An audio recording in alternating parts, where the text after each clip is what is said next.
আসসালামু আলাইকুম। আজকে ওয়াক্তিয়া মসজিদের ব্যাপারে কিছু কথা শেয়ার করার জন্য আপনাদের কাছে চলে আসলাম। অবশ্যই আমার ভিডিওটি শেষ পর্যন্ত দেখবেন। আলহামদুলিল্লাহ, ফাইনালি আমাদের মসজিদের কাজটা হয়তোবা এবার শুরু হবে। আমাদের এই মসজিদটি পুকুরের পাশে হওয়ার কারণে বর্ষার মৌসুমের সময় এই জায়গাটি পানি দিয়ে সব সময় ডুবিয়ে থাকে, যার কারণে আপাতত মসজিদের কোনো কাজ করা হয়নি। মসজিদে অনেকেই অনেক কিছু দিতে চেয়েছে, কিন্তু সামান্য কিছু পরিমাণ অর্থ আমরা এই মসজিদে পেয়েছি। আর একটা কথা বলতে চাই, সেটি হচ্ছে আল্লাহ তাআলার ঘর মসজিদ কখন কার দ্বারাই তৈরি হবে এটা আসলে বোঝা মুশকিল।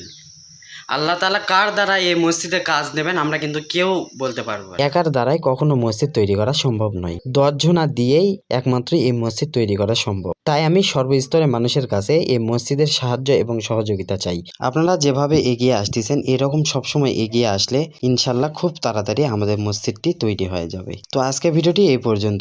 পরবর্তী আবার নতুন কোনো আপডেটে আপনাদের সঙ্গে দেখা হবে। সে পর্যন্ত ভালো থাকবেন। আল্লাহ হাফেজ।